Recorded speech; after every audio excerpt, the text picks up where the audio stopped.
Assalamualaikum warahmatullahi wabarakatuh. Alhamdulillahirabbil alamin. Wassalatu wassalamu ala asyrafil anbiya'i wal mursalin wa ala alihi wa sahbihi ajma'in. InsyaAllah dalam siri ke-10 rahsia-rahsia keajaiban Al-Quran Karim ada berita gempar. Berita gempar ialah dunia beransur-ansur tenggelam. Ya ke? Benar ke? Jawabnya, ia benar. Ada bukti? Ada. Kita akan bawa bukti dari Al-Quran, Al-Hadis dan fakta-fakta ilmiah serta kajian-kajian terkini. Mula-mula kita lihat dulu Al-Quran. Sila rujuk ayat 41 suratul Ra'd dan ayat 44 suratul Anbiya. Perhatikan ayat yang berwarna merah itu di tengah-tengah ayat. Allah Ta'ala kata, Anna na'til arda nanqusuha min atrafiha. Apa maksudnya? Allah kata, awalam yarau, tidakkah mereka perhatikan? Anna na'til arda nanqusuha min atrafiha. Kami akan kurangkan bumi dari hujungnya. Min atrafiha tu maksudnya dari hujung. Kita akan bahaskan hujung mana bumi ni. Ia akan kurang. Wallahu yahkum. Allah menghukum ikut kehendaknya. La mu'aqqiba li hukmih. Tak ada siapa boleh halang. Wa huwa sari'ul hisab. Perhitungan Allah amat cepat. Sekarang kita perhatikan pula. Apa maksud nanqusuha min atrafiha? Allah kurangkan bumi dari hujungnya. Apakah yang kurang? Dan hujungnya tu, hujung bumi yang mana? Jawabnya kita kena lihat tafsir. Mula-mula kita perhatikan tafsir ulama-ulama terdahulu. Ulama-ulama silam. Lepas tu kita tengok pula tafsiran-tafsiran ulama terkini. Kalau kita tengok tafsiran dulu, mereka kesimpulannya rata-rata mengatakan maksud hujung dunia tu ialah suasana akhir zaman. Akan berlaku banyak perkara kekurangan. Kalau kita tengok tafsir hadis, iaitu tafsir terkini pula, mereka kata memang keadaan muka bumi itu sendiri akan berkurangan. Mari kita perincikan secara ringkas kedua-dua tafsiran ini. Pertama sekali, tafsiran ulama dahulu, dia kata hujung dunia ni, penduduk dunia makin sikit, makin kurang. Makanan juga makin berkurangan. Bumi semakin hilang barakah. Banyak yang binasa dan rosak. Peperangan banyak berlaku. Wabak sana sini berlaku seluruh dunia.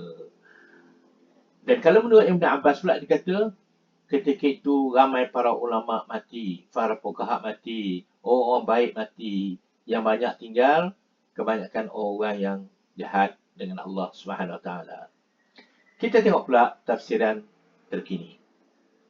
Berdasarkan kajian-kajian ilmiah, mereka mendapati memang benar keadaan muka bumi semakin kurang, makin sikit, makin kecil. Di mana hujung bumi yang makin kurang tu? Kita lihat Allah SWT sudah sebut tadi. Kurang min atrafiha, dari hujung bumi. Lalu kita nak tanya, di mana hujung bumi tu? Sudah tentulah hujung bumi itu pantai. Kerana bumi yang luas, hujung-hujung dia ialah pantai. Selepas pantai tu habislah bumi. Laut pula kita jumpa. Itulah penghujung bumi. Jadi hujung bumi lah yang terakis sedikit demi sedikit. Tenggelam dalam laut. Sikit. Yang menggerunkannya, dia mungkin boleh akan tenggelam. Perhatikan. Seluruh dunia dah berlaku macam ni. Kalau dulu rumah-rumah yang di tepi pantai, yang air lautnya jauh dari rumah, sekarang air laut sudah makin dekat. Ada yang sudah sampai ke tangga rumah. Dan ada yang dah hakiskan rumah pun sekali runtuh. Ini sangat menggerunkan. Tapi kita nak ingat, inilah bukti-bukti terselahnya ayat Allah yang Allah beritahu 1400 tahun lebih silam. Terbukti kan? Seluruh dunia sekarang sudah banyak yang terhakis. Apa puncanya? Ini kita kena tahu. Puncanya ialah pemanasan global. Apa hubung kait pemanasan global dengan pantai-pantai semakin terhakis? Ada hubung kaitnya. Kita lihat pemanasan global ni yang berpunca daripada asap-asap kilang, pembakaran-pembakaran terbuka, cara besar-besaran, perubahan iklim yang panas dan sebagainya menyebabkan apa? Lapisan ozon menipis. Cerita lapisan ozon ni pun Allah cerita dalam Al-Quran. Sila rujuk ayat 32 surah Al-Anbiya. Allah Ta'ala kata, وَجَعَلْنَا السَّمَاءَ سَقْفًا مَحْفُوظًا. Allah ciptakan langit. Langit itu sebagai bumbung, sebagai atap, sebagai dinding yang terpelihara, yang melindungi bumi dari panas matahari. Lihat matahari itu besarnya. Bumi itu kecilnya bumi. Sebab itulah Allah Ta'ala wujudkan saqfan mahfuza. Yang orang kata hari ini lapisan-lapisan ozon.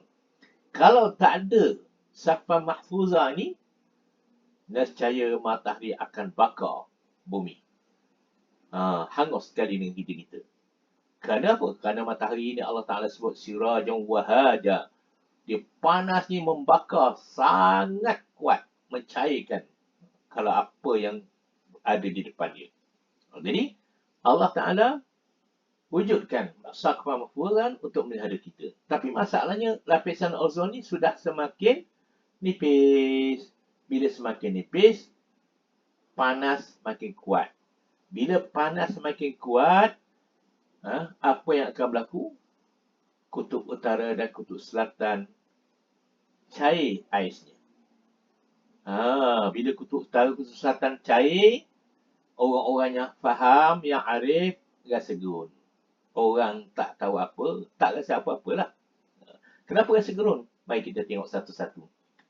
Ini mula-mula kita bincang kutub utara. Kutub utara ni terletak di pusat dunia bahagian utara, tengah-tengah. Di situ tempat laut. Laut ni dipanggil lautan Arktik. Dia bukan macam laut biasa. Dia laut beku. Laut beku, ais. Dikelilingi daratan atau daratan. Sebelah situ Rusia, sebelah barat tu Amerika, sebelah bawah Scotland, negara-negara Eropah. Jadi, ini yang kita bimbang. Bila panas global, akan cair kutub utara. Kita tengok dah cair pun. Kalau dulu, ini gambar sekarang. Dulu tahun 2000, tengok garisan kuning tu. Itulah luasnya atau besarnya kawasan kutub utara. Ataupun ais kutub utara. Kalau kita tengok tahun 2005, yang bergaris hijau tu. Dah makin kecil. Dan 2007, lagi dah kecil. Dah kira separuh dah. Separuh dah cair. Ini menggerunkan dunia sebenarnya. Bila cair, semua habislah. Air paras laut dunia naik. Bukti bergambar pula. Yang bau sini air sini dah pecah. Cuba kita tengok. Ni. Air di lautan Arktik mula mencair. Cair. Hanyut ke laut. Menyebabkan air laut naik. Paras air laut naik. Ini gambar tahun 2017. Gunung-gunung Arktik dan Greenland semakin cepat cair. Setengah mengatakan sebenarnya sejak tahun 2011 dah mula banyak cair dah. Cairnya cepat. Ini tahun 2020. Kita tengok ketulan-ketulan gunung ais dah mula pecah. Pasal panas. Biasalah ais kena panas, dia akan pecah lah. Kalau pecah saja tak apa. Tapi masalahnya, dia akan melimpahkan air dunia. Muka ais mula pecah. Dan ini lagi bukti menunjukkan ais dah pecah. Dia hanyut lagi jauh. Dari Greenland. Ais ni Greenland. Greenland ni satu wilayah beku juga di sebelah lautan Arktik. Dia boleh sampai ke Greenland di Newfoundland sejauh hampir 2000 km. Datuk jauhnya di musafir. Gambar Greenland ni, kita tengok kota dia macam ni. Newfoundland. Maaf. Gambar dia. Cuba kita bayangkan. Kalau tempat kita bangun pagi, rumah kita kat pantai, tiba-tiba kita lihat seketul gunung ais macam tu. Gerun tak? Tentu gerun.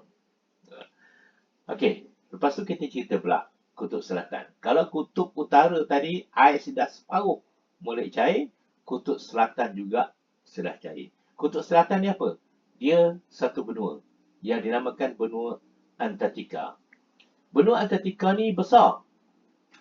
Dianggarkan 14 juta kilometer persegi. Iaitu kelima terbesar, benua terbesar selepas Asia, selepas benua India, benua Afrika, Asia, Afrika, Amerika Utara dan Amerika Selatan. Kutub Selatan ini juga akan cair ais walaupun dia wilayah paling sejuk. Wilayah paling sejuk, tapi cair juga. Saljinya sangat tebal. Tidak kurang dari 1.6 km. Mungkin setengah tempat tu sampai 2 km. Kita bayanglah tebal macam mana. Kalau rumah kita, dari rumah kita ke satu destinasi 2 km, berapa jauh. Maka begitulah tebalnya ais ni. Salji sangat tebal. Tengok, kenapa dia tebal? Kerana sangat sejuk. Minus 89 darjah Celsius. Manusia tak boleh hidup biasa di situ. Yang hidup hanya penguin, anjing laut, tungau, macam mana gambar tu. Sebab dia sangat sejuk. Sepatutnya payah cair. Cair juga sebab pemanasan global tadi. Kita tengok, bongkahan ais di Antartika juga cair macam tu. Macam kutub utara juga tadi. Kalau kutub utara tadi, air dari Greenland terdampar di Newfoundland, di selatan juga, iaitu di Australia, juga dikejutkan dengan terdamparnya gunung ais saksa terapung dari kutub selatan. Sebab dia dekat dengan kutub selatan. Kesimpulan, apabila ais kutub utara dan selatan mula cair, dia akan mengancamkan dunia. Sebab tu ada kajian-kajian mengatakan pada tahun 2030 ais akan hancur tersembunyi. Ada pendapat kata tahun 2035. Ada kata tahun 2040 dan ada kata 2050. Ada pakar-pakar dari Pusat Informasi Asia, AIS, Saudi Amerika dan Saudi. Pakar-pakar dari Pusat Informasi AIS dan Saudi Amerika Syarikat, dia kata apa? Gunung ais di kutub utara kemungkinan telah memasuki pusaran maut. Pusaran maut yang tak dapat diselamatkan dah lagi. Allahu Akbar. Dan ada profesor dari Rusia, profesor geologi dari Rusia, dari Universiti Rusia, dia kata apa? Bumi sebenarnya telah menyusut berkurangan sehingga 585 km. Wah, dah banyak sangat kurang. Malaysia juga akan tenggelam. Ini siapa yang cakap? Seorang pakar. Pakar geologi, Profesor Datuk Dr. Ibrahim Tomo. Dia kata apa? Beberapa kawasan di semenanjung Malaysia, terutama pesisiran pantai, pun akan tenggelam. Sebab lapisan ais di Greenland cair sepenuhnya. Kalau tadi dia baru sampai ke Newfoundland, sekarang tak lama lagi dia boleh sampai ke Malaysia. Itu kita lihat pesisiran pantai semenanjung Malaysia. Sama ada Selat Melaka ataupun di sebelah Laut Cina Selatan, kita tengok tempat-tempat rendah pesisiran pantai semua dah tenggelam tu. Nauzubillah, kalau sempat kita lihat, maka sangat menggerunkan. Kenapa tadi bila kutub utara dan selatan cair, dunia akan tenggelam? Kerana ketika itu paras laut akan sangat tinggi. Lebih daripada 216 kaki. Bayangkanlah bangunan tinggi-tinggi, yang 200 kaki lebih tu pun boleh tenggelam. Jadi maknanya tempat-tempat rendah memang confirm tenggelam lah. Berita ais kutub utara dan selatan semakin cair ini sebenarnya menggerunkan. Tapi kita bagi orang yang beriman, kita percayalah.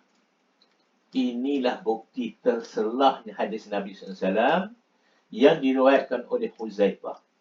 Dia kata apa? Rasulullah SAW bersabda, tidak akan berlaku kiamat hinggalah kamu melihat 10 tanda. Antara tanda tu ialah akan berlaku 3 khusuf.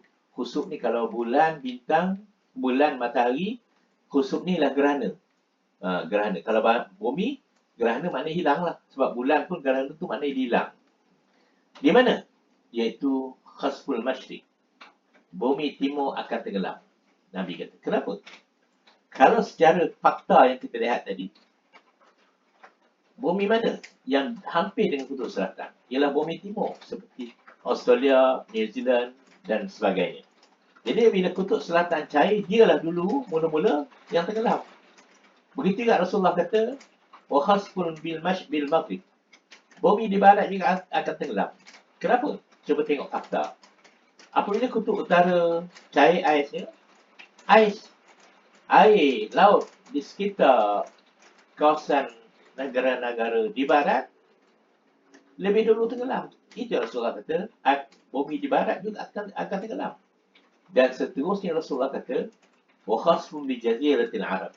Semenanjung Arab juga akan tenggelam. Semenanjung Arab ni tengah-tengah, jauh daripada kutub utara dan jauh daripada kutub selatan. Tapi kalau dah semua air dunia naik, bumi semenanjung Arab juga tidak terkecuali. Na'udzubillah min zalik. Apa sebab tenggelam? Ummu Salamah radhiyallahu anha, isteri Rasulullah SAW, bila dia dengar Rasulullah cakap macam tu tadi, dia pun bertanya, Ya Rasulullah, wahai Rasulullah, apakah bumi akan tenggelam sedangkan di atasnya ada para orang-orang saleh? Rasulullah kata, ya. Apabila kebanyakan orang di bumi ini, orang yang baik-baik, dah mati. Yang banyak, orang jahat. Apabila kebanyakan bumi ini, ahli jahat yang ramai. Tuan-tuan, benarlah kata hadis, bumi timur dan bumi barat akan tenggelam. Tapi, sebelum tenggelam, kita kena berfikir, prepare diri kita. Jangan sampai jadi macam Fir'aun. Fir'aun ni macam mana? Allah Ta'ala sebut dalam surah Yunus ayat 90. Dia bila air dah sampai ke halqum dia, baru dah dikata, bantu, aku beriman. Dan ujung ayat tu dikata, wa ana minal muslimin. Aku orang Islam. Jangan kita jadi macam tu. Dah sampai pada hidung. Dari sekaranglah kita jadi orang muslimin yang baik, yang benar, yang soleh, yang tunduk kepada Allah SWT. Muslimin muslimat sekalian, panjangkanlah ilmu ini kepada orang lain. Dengan cara like dan share serta subscribe bagi yang belum melakukannya. Moga Allah SWT panjangkan pahala kita jadi pahala jariah berterusan. InsyaAllah. Wabillahi taufiq wal hidayah. Wallahu a'lam bissawab. Assalamualaikum warahmatullahi wabarakatuh.